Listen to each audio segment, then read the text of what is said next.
मोनिका अरोड़ा और वक्त हो गया है मुकाबला का।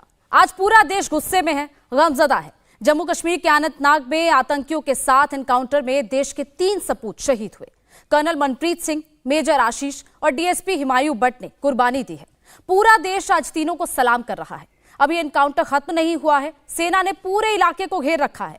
यहां पर लश्कर के 3 आतंकियों के छिपे होने की आशंका है, जिसमें लश्कर का स्थानीय आतंकी उजैर अहमद खान भी शामिल है। ऑपरेशन में सेना के स्पेशल फोर्स को भी उतारा गया। ऑपरेशन में हेलीकॉप्टर और ड्रोन की मदद भी ली जा रही है। दूसरी तरफ राजौरी में राइफलमैन रवि कुमार की भी शहादत की खबर ने देश को झकझोर कर रख दिया है। आतंकियों की इस नापाक करतूतों पर अब सियासत भी शुरू हो गई है। जम्मू कश्मीर के पूर्व सीएम फारूक अब्दुल्ला ने एक बार फिर पाकिस्तान से बातचीत की वकालत कर दी। दूसरी तरफ पूर्व सेना अध्यक्ष और अब मोदी सरकार में मंत्री वीके सिंह ने कहा है कि अब पाकिस्तान को अलग थलग करने का वक्त आ गया है। अब सवाल है कि इस घटना के बाद पाकिस्तान को कैसे सबक सिखाया जाएगा।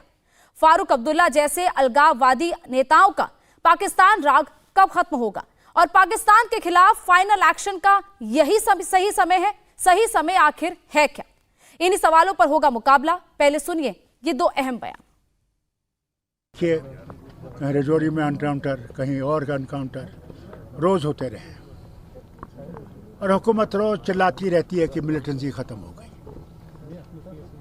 अब बताइए मुझे, क्या मिलिटेंसी खत्म हो गई? ये खत्म नहीं होगी जब तक कोई रास्ता न ढूंढा जाए जिससे अमन आ सके।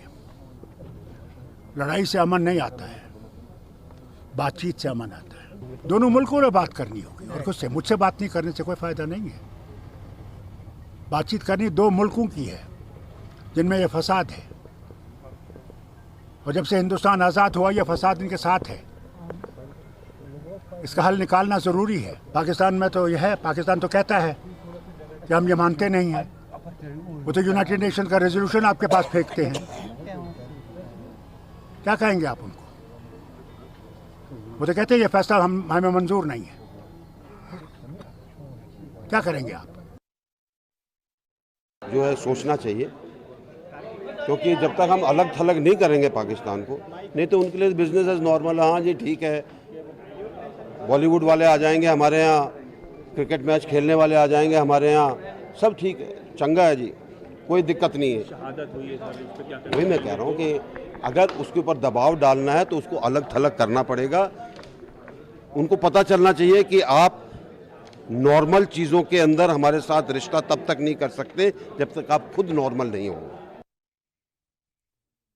तो ये 2 बयान आपने सुने। एक तरफ फारूक अब्दुल्ला का बयान, दूसरी तरफ वीके सिंह का बयान। फारूक अब्दुल्ला कह रहे हैं कि बातचीत से मसला हल होगा, जबकि वीके सिंह कह रहे हैं कि पाकिस्तान को अलग थलग करना होगा। इसी पर मुकाबला में चर्चा शुरू करेंगे। मेरे साथ तमाम मेहमान जुड़ गए हैं। Major general GD Bakshi, defence expert, Lalit Ambardar, Kashmiri activist, वो हमारे साथ जुड़े ही हैं। शेख नासिर, पीडीपी के स्टेट सेक्रेटरी, वो इस वक्त हमारे साथ जुड़े हुए हैं। सबसे पहले जीडी बख्शी साहब, मैं आपके पास आना चाहूंगी। ये जो आतंकी हमला हुआ है, इसमें हमारे 3 सपूत शहीद हुए। राजौरी में हमला हुआ, उसमें राइफलमैन शहीद हुए।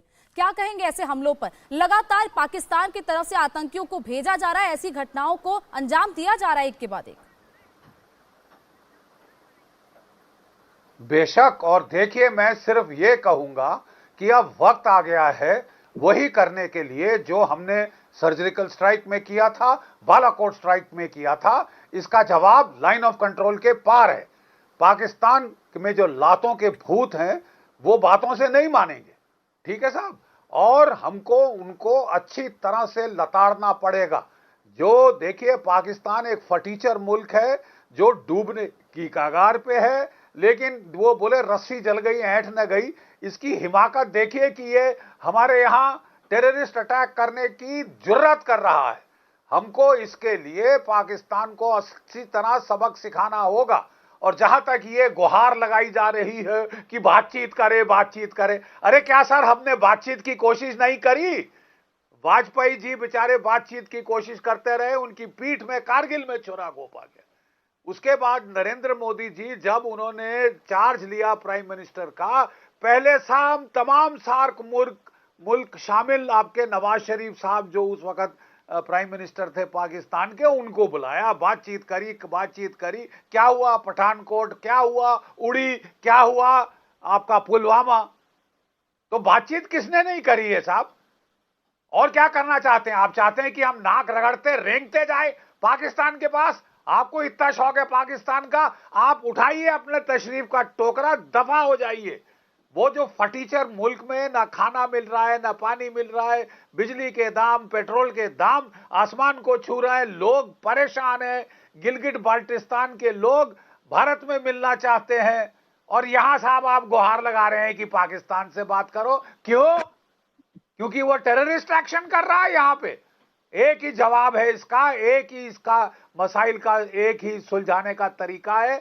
हमने बिल्कुल शांति ला दी थी, लेकिन हमारे यहां ऐसे महात्मा गांधी के चेले हैं जो कि जिनसे रहा नहीं जाता। वो बंद करो, बस 200 साल के लिए काफी हो गया। नहीं काफी हुआ। जब तक पाकिस्तान का दिल नहीं भरा उसे मारो। यही एक लैंग्वेज समझता है पाकिस्तान। फटीचर मुल्क डूबने की कगार पे, और जरा हरकतें तो देखो। इनको जरूरत है एक और लात की, जैसे पड़ी थी बालाकोट में, जैसे पड़ी थी सर्जिकल स्ट्राइक के बाद। यही एक लैंग्वेज इनको समझ आती है। बिल्कुल, यही एक भाषा समझ आती है पाकिस्तान को। लेकिन जो इस पर अब राजनीति शुरू हो गई है, क्योंकि बिल्कुल बख्शी साहब मैं आपके पास आऊंगी, लेकिन मेरे साथ जो बाकी मेहमान हैं उनके पास भी जाए। शेख नासिर साहब, आपके ही सहयोगी पार्टी के नेता कह रहे हैं, फारूक अब्दुल्ला कह रहे हैं कि इस पूरे मसले पर बातचीत होनी चाहिए, लड़ाई ऐसे खत्म नहीं होगी, ऐसे अमन नहीं आएगा। लेकिन बातचीत तो हो कर ही नहीं पाता ना पाकिस्तान। ऐसे मामलों में जब पाकिस्तान लगातार अपने आतंकियों को भेज रहा है तो कैसे बातचीत की जाए? लगातार हमारे जवान, हमारे ऑफिसर शहीद हो रहे हैं। देखिए, जहां तक कश्मीर के हालात की बात है, मैं चाह रहा था कि आज आपके पैनल में भारतीय जनता पार्टी का भी कोई प्रवक्ता जरूर बैठा होना चाहिए था, जो बार बार ये दावे करते आए हैं कि जम्मू कश्मीर में आर्टिकल 370 के एब्रोगेशन के बाद सब कुछ ठीक हो गया है। जो चिल्ला चिल्ला कर ये कह रहे हैं कि जम्मू कश्मीर अब बदल रहा है। जम्मू कश्मीर नहीं बदला, बल्कि सच मानिए तो जम्मू कश्मीर में आज हालात पहले से ज्यादा खराब है।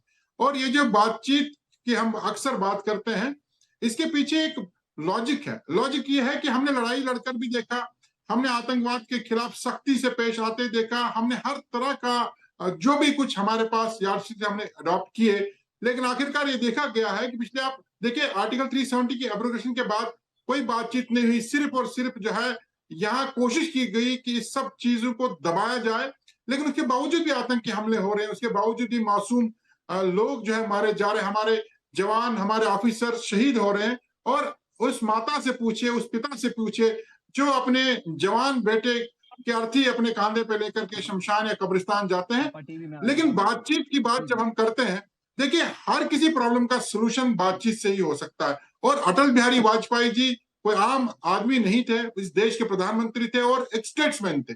अटल बिहारी वाजपेयी जी ने भी बातचीत का रास्ता अपनाया था, लाल बहादुर शास्त्री जी ने भी बातचीत का रास्ता अपनाया था। आज जो मार धाड़ की राजनीति की जा रही है, आज जो जबरदस्ती कुचलने वाली राजनीति की जा रही, इसे आग बुझने वाली नहीं लगती है, ऐसा लगता है। देखिए, स्टूडियो में बैठकर या दिल्ली में बैठकर ये जो लोग आज इतनी बड़ी बड़ी बातें और दावे करते आए, उन्हें क्या मालूम जो हम लोग जम्मू कश्मीर में बैठे हम किस तरह के हालात जूझ रहे हैं। नासिर जी, क्या पाकिस्तान इतना शरीफ मुल्क है कि उससे सिर्फ बातचीत से मसला हल हो जाए? हम देखिए, हम ये नहीं कहते पाकिस्तान शरीफ है, हमने कभी ये नहीं कहा। हम ये नहीं कहते पाकिस्तान शरीफ है, ना हम पाकिस्तान की कोई वकालत करते हैं। हम तो कहते हैं कि कश्मीर में जो हो रहा है, कश्मीर का जो नागरिक पिसा जा रहा है, कश्मीर में जो जवान शहीद हो रहे हैं, कश्मीर का आम नागरिक जो मर रहा है, इसका आखिर सोल्यूशन क्या है? यहाँ खून की नदी कैसे बंद हो सकती है? देखिए, गोली का जवाब अगर हम गोली से दें तो कोई जिंदा नहीं रहेगा। अगर एक आदमी एक आंख के बदले आंख आप निकालेंगे तो पूरा देश, पूरी दुनिया बगैर आंखों के रह जाएगी।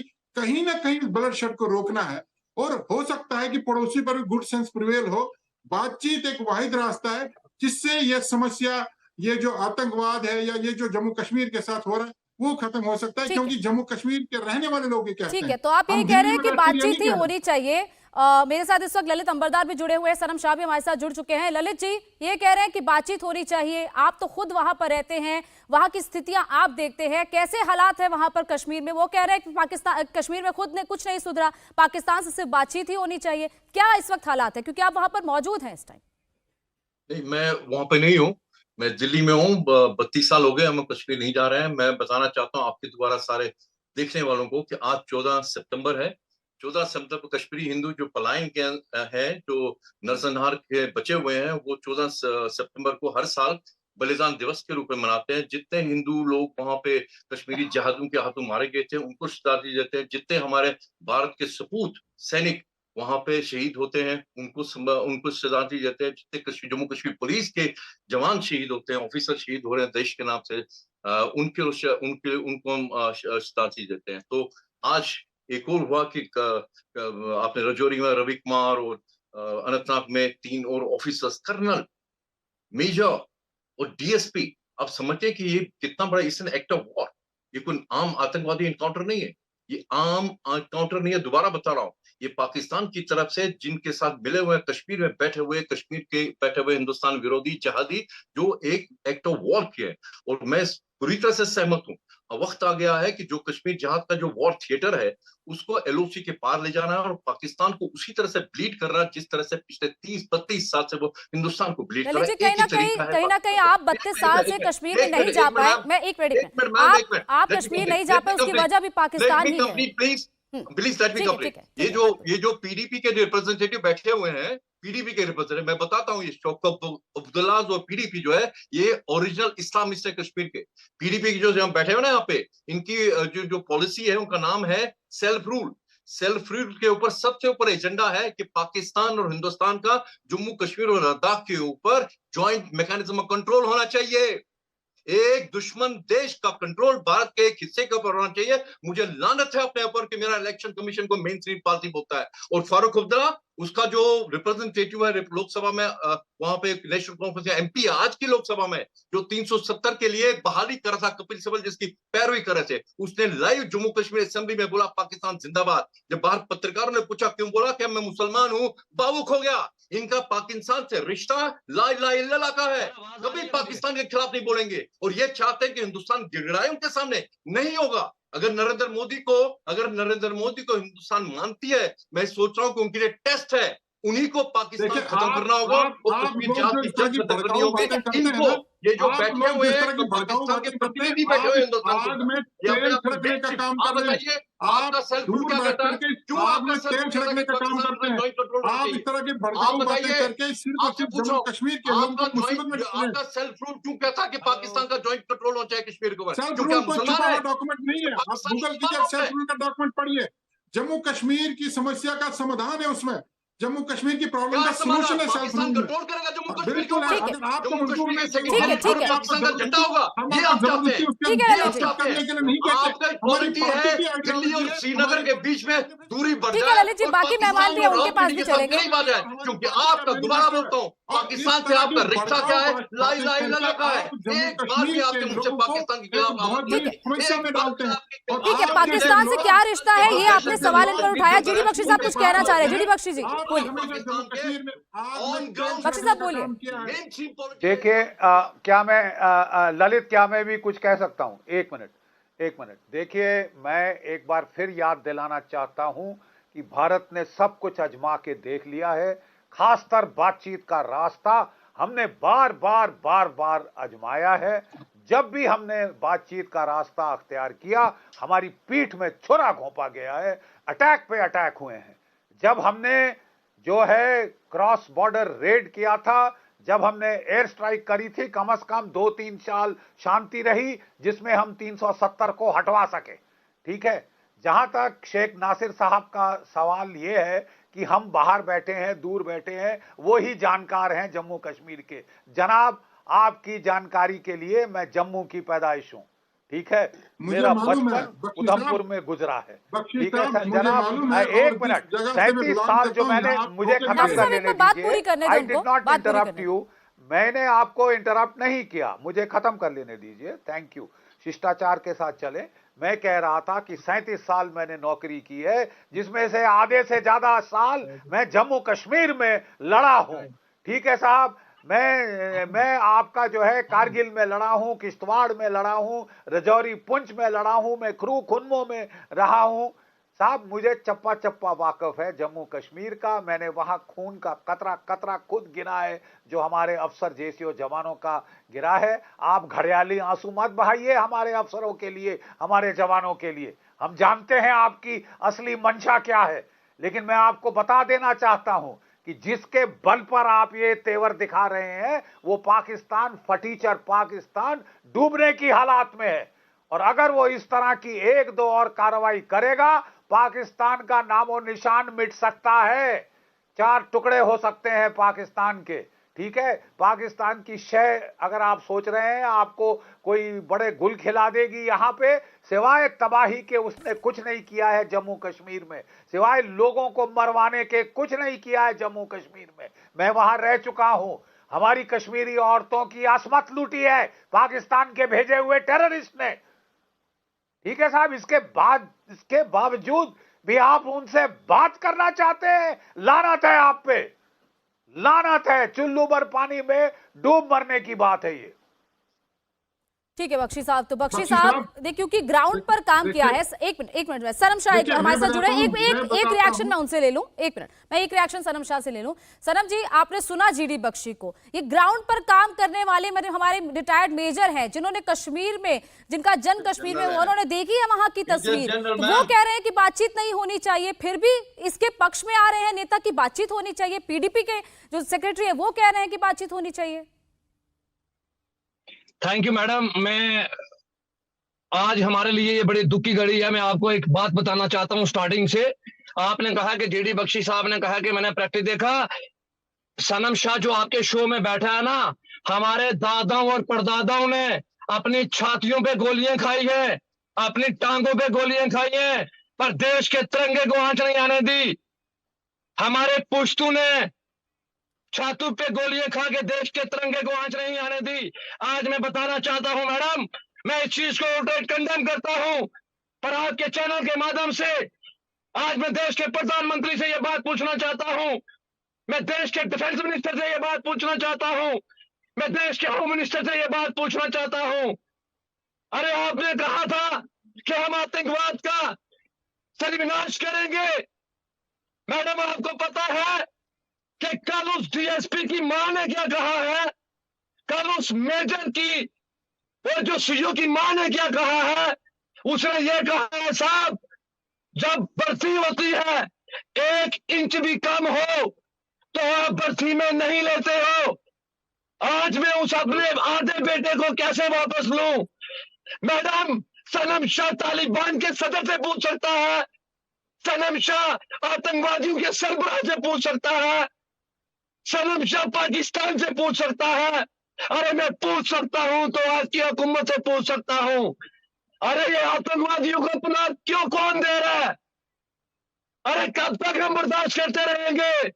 ये गोली कल सनम शाह को भी लग सकती है। पर मैं कहना चाहता हूं राजनीति को, अरे कश्मीर के नौजवानों के लाशों के ऊपर और कश्मीर की मिलिट्री फोर्स की लाशों के ऊपर तुम अपने इक़्तिदार के महल मत बनाओ। अरे बार बार आज मैं कहना चाहता हूं मैडम, सनम शाह नहीं कहेगा कि पाकिस्तान से बातचीत के मसला हल करो। आज मैं कहना चाहता हूं देश के प्रधानमंत्री नरेंद्र मोदी जी को कि छोड़ दे आप हमारी फौजों को बॉर्डर पे खुला, दे पाकिस्तान की निपाकतों का जवाब। अरे ये जो बम और गोले बना के रखे ये दिवाली के लिए रखे। अरे पाकिस्तान पीठ पीछे कुबा खोल रहा है, आप कह रहे हो। अरे हम किससे पूछे मैडम, मैं किससे पूछूं। आपने कहा कि जीडी बख्शी साहब, अरे सनम शाह के दादाओं परदादाओं ने अपनी छातियों पे गोलियां खाई हैं, पर इस देश के तिरंगे को आंच नहीं आने दी। मैडम आज मेरा खून खुलता है। अरे क्या आपका ही नहीं, पूरे देश का खून खोल रहा है। जो पिछले 2 दिन में आतंकी हमले हुए हैं उसको लेकर, या जब भी कोई सेना का जवान शहीद होता है, जब भी भारत को कोई हानि होती है, हम सबका खून खोलता है। और यही वजह है कि आज इस पर हम चर्चा करें। ठीक है सनम जी, ठीक है, बिल्कुल ठीक है। बोलिए शेख नासिर जी। देखिए नहीं, एक मिनट, आप कह रहे हैं कि बातचीत होनी चाहिए। आपने सनम शाह की बातचीत सुन ली, आपने ललित अंबरदार की बातचीत सुन ली, जेडी बख्शी साहब को सुन लिया, वो कह रहे हैं बातचीत होनी ही नहीं चाहिए। कैसे बातचीत करेंगे ऐसे मुल्क से? मैं उन्हीं को जवाब देना चाहूंगा। मैं जीडी बख्शी साहब को जवाब देना चाहूंगा। जीडी बख्शी साहब कह रहे हैं कि मैं जम्मू कश्मीर में काम करके गया हूं, मैंने जम्मू कश्मीर के हालात देखे। मैं उनको बता दूं कि जीडी बख्शी साहब, आज से 20 साल पहले जिस इलाके में आप थे, किश्तवाड़ में, मैं उसी का रहने वाला हूं और ठीक इस वक्त किश्तवाड़ में बैठा हुआ हूं। और मैं आपको बता दूं कि आज ही किश्तवाड़ का एक लाल रवि कुमार जो राजौरी के आतंकी हमले में शहीद हुआ, आज उसका यहाँ अंतिम संस्कार हुआ। उसके पिता और उसके घर वालों, उसके परिवार वालों के जो हालात थे वो देख करके शायद पत्थर भी आंसू रोने पर मजबूर थे। उसकी शादी 2 महीने के बाद होनी थी। आज मैं चाहता था कि जीडी बख्शी साहब बजाय मुझसे सवाल करने के वो भारतीय जनता पार्टी के लोगों से सवाल करते, वो सरकार से सवाल करते, वो गवर्नर से सवाल करते, उनसे पूछते कि आपने कहा था कि आर्टिकल 370 के एब्रोगेशन के बाद जम्मू कश्मीर में हालात ठीक होंगे, आतंकवाद का सफाया किया जाएगा। लेकिन अफसोस की बात यह है कि आज भी सवाल हमसे किए जा रहे हैं, आज भी हमें सवालों के कटघरे में खड़ा किया जाता है, जबकि आज बनता है आपके चैनल पे भी और आपके जो प्रवक्ता बैठे हैं, चाहे वो बख्शी साहब बैठे हैं, अमरदास साहब बैठे, आज इनकी तरफ से भारतीय जनता पार्टी और गवर्नर इंतजामिया से सवाल किए जाने चाहिए थे कि आर्टिकल 370 के एब्रोगेशन के बाद जम्मू कश्मीर इस तरह के हालात क्यों हैं। आप लोग तो कहते हैं कि जम्मू कश्मीर सब कुछ ठीक होगा। जहां तक बातचीत का सवाल है, देखिए हर एक हरबा आजमाया गया और मैं आपको बता दूं, हम फिर इस बात को दोहराएंगे, हम कोई पाकिस्तान की वकालत नहीं करते, हम हिंदुस्तानी, और मुझे आपसे सर्टिफिकेट लेने की जरूरत नहीं बख्शी साहब। जितने हिंदुस्तानी बिल्कुल सवाल सरकार से भी होगा, लेकिन सवाल आप लोगों से भी इसीलिए होगा क्योंकि आप लोग इस बात की पहरेदारी कर रहे हैं, इस बात की तरफदारी कर रहे हैं कि इस पूरे मसले पर बातचीत से ही हल निकलेगा, अमन सिर्फ बातचीत से आएगा, लड़ाई से नहीं आएगा। सेना के जवानों की शहादत का बदला आखिर कैसे लिया जाएगा और कब लिया जाएगा, इसी पर मुकाबला में चर्चा जारी है और क्या मसला बातचीत से हल होगा, इसी पर मुकाबला में सभी मेहमान हमारे साथ चर्चा करने के लिए बने हुए हैं। एमएस बिट्टा साहब हमारे साथ जुड़े हैं इस वक्त, all India anti terrorist front के चेयरमैन। बिट्टा साहब, स्वागत है आपका। सबसे पहले तो ये जो आतंकी हमला हुआ, 3 अफसर शहीद हुए, बैक टू बैक हमले हो रहे हैं, कब तक ये सब चलता रहेगा? कैसे इन आतंकियों को पनाह लगातार मिलती जा रही है कि ये कश्मीर में आकर लगातार माहौल खराब करे और ऐसे एरियाज को ढूंढ रहे हैं जहां पर ये टॉप पोजीशन पे रह पा रहे हैं? देखो मैडम, एक बात है, पहले तो जो जवान अपनी मातृभूमि की सीमाओं की रक्षा करते हुए मौत का कफन बांध के घर से निकले थे, उनकी शहादत को हम सलूट करते हैं। वो कभी कभी पूरी नहीं हो सकती। अभी थोड़ी देर पहले मैं नासिर साहब की कुछ बात सुन रहा था, बख्शी साहब के ऊपर जिक्र कर रहे थे कि जनता पार्टी से सवाल पूछिए, फलाने से सवाल पूछिए। ना बख्शी साहब पॉलिटिशियन है, ना मैं पॉलिटिशियन हूं, ठीक है ना। मैं पुराना कांग्रेस ही रहा हूं, मैं राजनीतिक नहीं हूं। आजाद विचारधारा से बख्शी साहब भी और हम आजाद विचारधारा के लोग हैं। मुझे एक चीज बताइए कि जब मौत का कफन बांधने के वक्त, जब अपनी माता को, अपने पिता को, अपनी पत्नी को, अपने बच्चों को, जब जवान आखिरी समय में मौत का कफन बांध के परिवार उसको रवाना करता है, माँ भी कहती है, बच्चे भी कहते हैं, पत्नी भी कहती है, पिता भी कहता है मेरा बेटा वापस जल्दी आएगा, पर हमारा बहादुर जवान मौत का कफन बांध करके ये निकलता है, अपने दिल के अंदर से आवाज होती है, मैं अपनी माँ, अपने पिता, अपने बच्चों के साथ, अपनी पत्नी के साथ धोखा कर सकता हूं, पर भत्ते बड़ी भारत माँ, मैं उससे धोखा नहीं करूंगा, पता नहीं मैं आऊंगा या नहीं आऊंगा। ये मन में विचार होता है, पर अपने माँ बाप को, पत्नी को नहीं बताता, और शहादत का जाम पी जाता है। जहां तक 370 धारा की बात करें, मेरी बात स्पष्ट तौर पे सुन लें, और मैं दिल से कह रहा हूं ये चीज को, जब 370 धारा की चर्चा चलने से पहले क्या हिंदू, मुसलमान, सिख, ईसाइयों के खून से बने तिरंगे झंडे का अपमान नहीं होता था? पॉलिटिकल पार्टियां बाद में हैं, कोई बड़ी से बड़ी छोटी पार्टी हो वो बाद में है, पहले प्रथम राष्ट्र होता है। और क्या हमारे जवानों पे पत्थर नहीं फेंके जाते थे? क्या जवानों पे गोलियां नहीं चलती थी?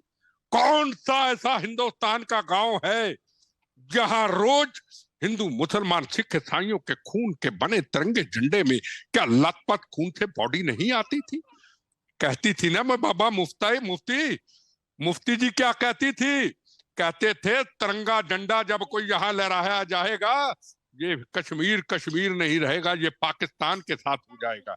आज तिरंगा झंडा लहराया गया, आज कानून बने नए, जो आतंकवादियों की मदद करेगा उसकी प्रॉपर्टी को कुर्क किया जाएगा। ये पूरे हिंदुस्तान में, कश्मीर में लागू हुआ। सवाल ये है, हम पॉलिटिकल पार्टियों से ऊपर जाने की कोशिश क्यों नहीं करते? हम क्यों मौके को ढूंढते हैं? हमारे जवानों की शहादत हो, इनोसेंट लोगों में रास्ते में जाते हुए बिहार के, यूपी के काम करने वाले को जहां कुछ नहीं, जहां फोर्स नहीं, उनको इनोसेंट लोगों को गोलियां का निशाना बनाया जाए। हम इंतजार करते हैं और आपके चैनलों के अंदर हम डिस्कशन करके ये लोगों को बताना चाहते हैं, अरे कश्मीर तो अभी ठीक ही नहीं हुआ, कश्मीर के हालात तो अभी भी खराब हैं। आपने मैडम एक चीज का सवाल कहा किया, क्या बातचीत से मसला हल होगा? कौन सी बातचीत? किससे बातचीत होगी? कब बातचीत नहीं हुई? कब दिल्ली की पॉलिटिकल पार्टियां कश्मीर के अंदर बातचीत करने नहीं गई? कब पाकिस्तान से हिंदुस्तान की सरकार ने बात नहीं की? क्या नरेंद्र मोदी जी क्या हिंदुस्तान के लोगों को नाराज करके क्या नवाज शरीफ को मिलने नहीं गए थे दुबई से? किस लिए गए थे? महात्मा गांधी जी का संदेश लेकर के हिंदुस्तान अमन शांति चाहता है। जब हिंदुस्तान के प्रधानमंत्री जी ने शपथ ली थी, क्या नवाज शरीफ जी को नहीं बुलाया था? क्या संदेश देना चाहते थे? चाहे पाकिस्तान हो चाहे हिंदुस्तान हो, आम आवाम से हमारी क्या दुश्मनी? हम नया रास्ता अपनाना चाहते हैं, हमने नया रास्ता अपनाया। आज G20 हुआ, दुनिया आई, दुनिया के प्राइम मिनिस्टर, राष्ट्रपति आए, आज G20 हुआ। आज पाकिस्तान बुखला चुका है, आज ISI बुखला चुकी है G20 को देख के, हिंदुस्तान की तरक्की को देख के। और अभी भी कश्मीर के अंदर हम पॉलिटिकल पार्टियों के लोग फिर पॉलिटिक्स कर रहे हैं। बेटा साहब, क्या ये वही बौखलाहट है जो G20 के सफल आयोजन के बाद देखने को मिल रही है? और TRF, क्योंकि ये वो संगठन है जिसने जिम्मेदारी ली है, इस संगठन में कोई ऐसा नाम नहीं, जैसे पहले जो नाम होते थे वो जैश-ए मोहम्मद, हिजबुल मुजाहिदीन, ये सभी नाम होते थे, लेकिन अब नाम ऐसा रख दिया है द रेजिस्टेंट फ्रंट, यानी कि ऐसा जताया जाए कि एक तरीके से विरोधी है उस पूरे संगठन में, जो कि किसी तरीके का बदला लेने के लिए इस पूरे संगठन से जुड़े और ऐसी घटनाओं को अंजाम दे रहे हैं। ये TRF को भी जरा समझाइए, ये संगठन कैसे काम करता है, इसके बारे में अगर आप कुछ बता पाए। देखो, मैं आपको चीज बताऊं, ये कोई संगठन नहीं है। चाहे पंजाब में खालिस्तानियों के Khalistan liberation force, Khalistan commando force, Jammu Kashmir के कई संगठन, ये कोई संगठन नहीं है। संगठन इनके पीछे एक है, ISI, एक ही संगठन, फंडिंग वही करता है। आपने देखा नहीं, कश्मीर का कनाडा के अंदर पन्नू ने एक तरफ यहाँ शांति की बात, एक तरफ कनाडा में प्रदर्शन, क्या पन्नू करता है? क्या पंजाब के अंदर AK-47 नार्को टेररिज्म आता है, क्या पंजाब के लोग करते हैं? क्या ये ISI इन लोगों को पकड़ती है और लालच दे करके ये करती है। नाम आ जाता है फलाना संगठन, आए पाकिस्तान सामने। पाकिस्तान ने दीनानगर की घटना की थी ना, पाकिस्तान ने पठानकोट की घटना की थी ना, जवाब दिया ना। आज पाकिस्तान से आज तक बात तो नहीं हुई हमारी, लाख जोर लगा लिया। हिंदुस्तान में पाकिस्तान को बुलाया? क्या G20 में अमेरिका का प्राइम मिनिस्टर आता है? क्या बुलाया? और बालाकोट के अंदर कब हमला हुआ? जब पुलवामा के अंदर जब उन्होंने घात लगा के हमला किया, बालाकोट में घुस करके उनको ठोका या नहीं? तो बहस तो जारी है, लेकिन इस वक्त की एक बड़ी खबर आपको बता दें, मुंबई में एक प्राइवेट जेट चार्टर्ड प्लेन वो क्रैश हुआ है। खराब मौसम की वजह से यह हादसा हुआ है और बताया जा रहा है कि प्लेन में 8 लोग थे, जिनमें से 6 यात्री और 2 क्रू मेंबर हैं। इन्हें वहां पर निकालने की कोशिश की जा रही है। बड़ी खबर मुंबई से, जहां पर एक प्राइवेट चार्टर्ड प्लेन क्रैश हुआ है। क्रैश होने की क्या वजह सामने आई है वो फिलहाल ये बताया जा रहा है कि खराब मौसम के चलते ये प्राइवेट चार्टर्ड प्लेन क्रैश हुआ है। स्पॉट की कुछ तस्वीरें भी इस वक्त सामने आ रही हैं, जहां पर रेस्क्यू के लिए वहां पर लोग पहुंचे हैं, जो इमरजेंसी गाड़ियां हैं वो वहां पर मंगवाई गई हैं। और देखिए, एक वीडियो भी सामने आ रहा है, जिस वीडियो में वो प्राइवेट चार्टर्ड प्लेन लैंड करता हुआ दिखाई, उसके आसपास जो गाड़ियां वहां पर पहुंची है रेस्क्यू करने के लिए, फायर ब्रिगेड की गाड़ियां हैं वो वहां पर मंगवाई गई हैं, ताकि जल्द से जल्द ये रेस्क्यू का ऑपरेशन किया जा सके। क्योंकि 6 लोग इस पूरे 6 लोगों को निकालने की कोशिश की जा रही है। 8 लोग उस प्लेन में मौजूद थे, जिनमें से 2 क्रू मेंबर भी हैं और 8 यात्री हैं। राजेश कुमार हमारे संवाददाता सीधे मुंबई से लाइव जुड़ चुके हैं। राजेश, क्या जानकारी इस वक्त है? फर्स्ट इंफॉर्मेशन क्या है? क्या सभी यात्री सुरक्षित हैं? क्या कोशिश की जा रही है? कैसे यह हादसा हो गया? देखिए, फिलहाल यात्रियों के बारे में जो जानकारी आ रही है उसमें बताया जा रहा है कि उन्हें निकालने की कोशिश चल रही है। अभी किसी की जीव हानि की खबर जो है वो अभी गौनिका नहीं आ रही है, लेकिन बताया जा रहा है कि ये वीएसआर वेंचर्स लेयरजेट 45 एयरक्राफ्ट था जो कि वाइजैक से मुंबई आ रहा था, और जब मुंबई एयरपोर्ट पर ये लैंड कर रहा था तभी ये दुर्घटनाग्रस्त हुआ है। और जो टेक्निकल टर्म में बताया जा रहा है कि एक्सकर्जन हुआ है, वियर ऑफ हुआ है, लैंड करते वक्त हुआ है, रनवे 27 पर हुआ है मुंबई एयरपोर्ट के। और फिलहाल इसमें 8 पैसेंजर्स थे, और जो अभी अधिकारियों से बात हुई है, सीआईएसएफ से बात हुई है, पुलिस से बात हुई है, उनको रेस्क्यू करने की कोशिशें जो है वो फिलहाल चल रही हैं। गौनिका, राजेश, ये बताया जा रहा है कि ट्रेन फिसल गया खराब मौसम की वजह से। क्या रनवे पूरी तरह गीला था जिसकी वजह से जो उसके टायर जब लैंड कर रहे थे तो टायर स्लिप हुए हैं, क्या ये वजह सामने आ रही है? देखिए, आज विजिबिलिटी जो है वो मुंबई में कम है क्योंकि बरसात जो है वो रुक रुक के हो रही थी, और ये वजह फिलहाल प्राथमिक तौर पर बताई जा रही है। और विजिबिलिटी 700 मीटर्स थी आज मुंबई में, जो जानकारी एयरपोर्ट ऑफिशियल्स की तरफ से आ रही है। और ये एक रीजन फिलहाल प्राथमिक तौर पर सामने आ रही है। और दूसरा, रनवे भी गीला था क्योंकि सवेरे से बारिश हो रही है। तो ये 2 कारण फिलहाल प्राथमिक तौर पर बताए जा रहे हैं, लेकिन जांच की जाएगी कि आखिर मुंबई एयरपोर्ट जो देश का व्यस्तम एयरपोर्ट है, वहां पर इस तरीके से अगर कोई प्राइवेट जेट फिसलता है तो उसके पीछे क्या वजह हो सकती है। लेकिन फिलहाल अधिकारियों का ये कहना है, एजेंसीज का ये कहना है कि जो उसमें सवार थे यात्री और जो क्रू मेंबर्स थे उन्हें बचाने की कोशिश फिलहाल की जा रही है।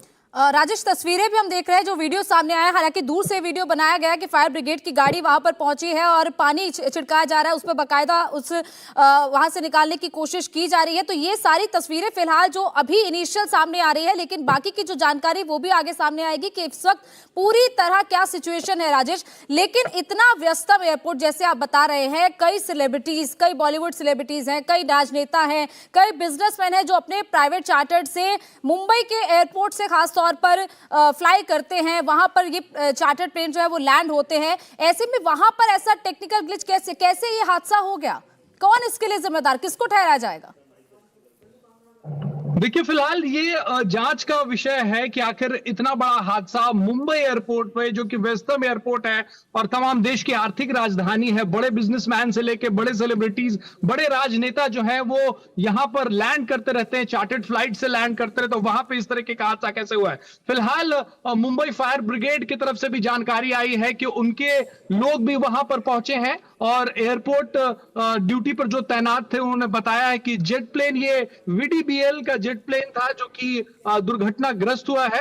और फिलहाल स्किड करने की बात जो है वो आधिकारिक तौर पर BMC की तरफ से बताई गई, क्योंकि BMC के अंदर ही फायर ब्रिगेड आता है। और BMC की तरफ से जो जानकारी दी गई है उसमें बताया कि उन्हें जो जानकारी पहुंची है कि स्किड किया है रनवे पे और उसके बाद क्रैश किया है ये प्लेन। जो शब्द इस्तेमाल किया है, जो आधिकारिक मैसेज आया है कि ये प्लेन क्रैश हुआ है there after domestic airport while landing. Domestic airport पर लैंड करते वक्त ये प्लेन जो है वो क्रैश हुआ है। 3 इंजरीज हैं फिलहाल और उनको हॉस्पिटलाइज किया जा चुका है, हॉस्पिटलाइज किया जाएगा। बाकी डिटेल्स जो है उसके इंतजार किया जा रहा है, जांच चल रही है। बाकी जो पैसेंजर्स थे उनकी क्या हालत है अभी इसके बारे में साफ साफ कुछ नहीं पता चल पा रहा है, लेकिन 3 इंजरी है और 3 लोगों को फिलहाल हॉस्पिटल में ले जाया गया। 8 लोग सवार थे, 6 पैसेंजर थे, 2 क्रू मेंबर थे। और ये प्लेन जो थी वो वाइजैक से मुंबई आ रही थी, लैंड करते वक्त स्किड किया है,